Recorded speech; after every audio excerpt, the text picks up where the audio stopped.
Hey guys, welcome to my latest and greatest from Jeff McDonald here at B School Buddha, bringing you the flavor of Asia. And I'm really excited today because I'm in an awesome place, one of my favorites. It's near and dear to my heart, Tokyo, Japan, the land of sushi, my favorite grub. Love it. I'll eat anything. I'll pop the weirdest stuff in my face, and hopefully I'll show you some of that while I'm here. Sumo, Godzilla, and another one of my favorite things, sake.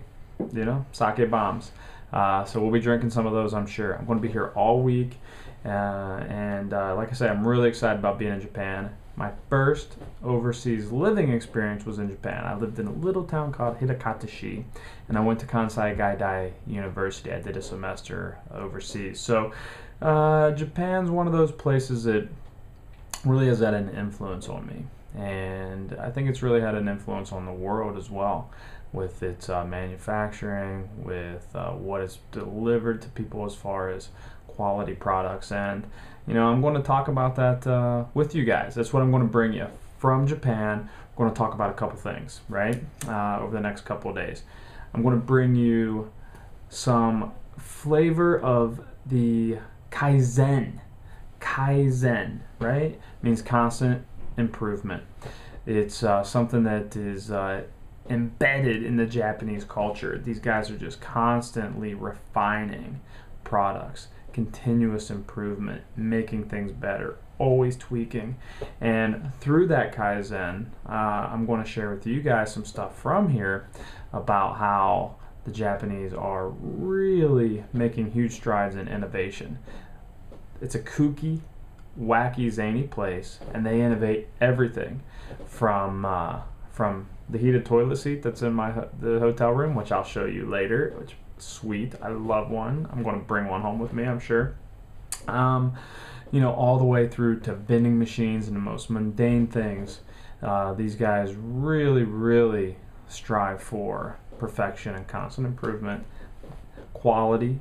Everything here is quality driven. I mean, it's nuts, man, what they do to ensure quality. Wow, some of the most stringent, most highest bar, I guess you could say, for delivering quality in the world. The consumers are extremely meticulous here, very well-educated consumers.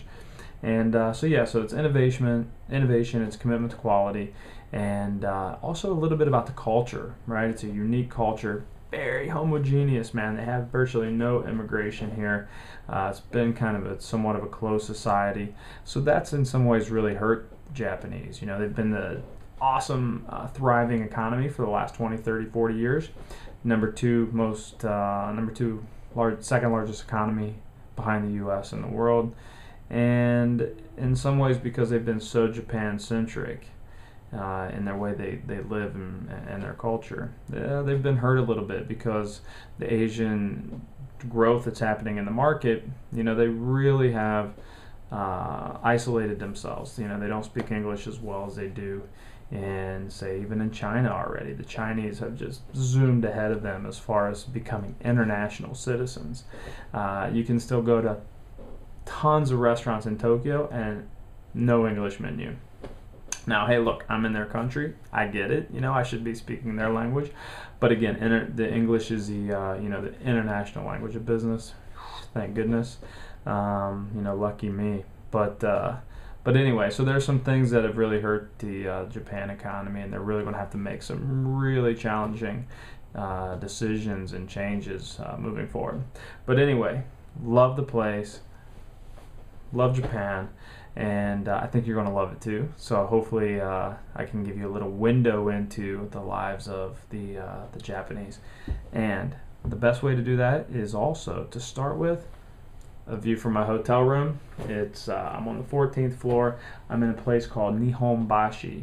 It's downtown Tokyo. It's the area in Tokyo that I'm staying. And what you'll see is, number one, it's not a gorgeous city during the day. When it's all lit up, it's blinged out. It looks nice. But during the day, it's not a gorgeous city, but it's a big city. It's a clean city, very livable, very organized. But the one thing is it's enormous, man. It goes on and on and on, and you'll see the buildings. I think there's 20 million people. So let me give you a little peek. Tokyo, Japan, kids. Here it is. So check it.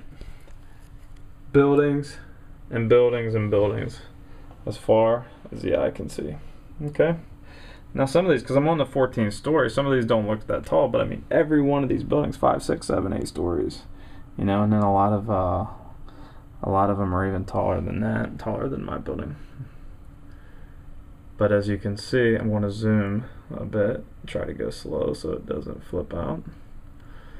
All right, I mean look at that. It's just non-stop high rise. There's no little suburban communities, no houses, none of that kind of stuff that you get back in the US for miles and miles and miles. And it's like this 360 degrees. Alright, so like I say, I think there's 20 million folks living in this big metropolis. It's clean, it's orderly.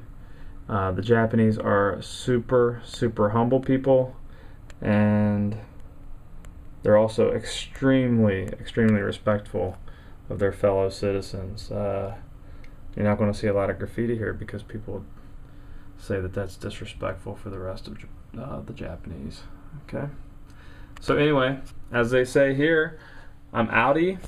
I'm sayonara.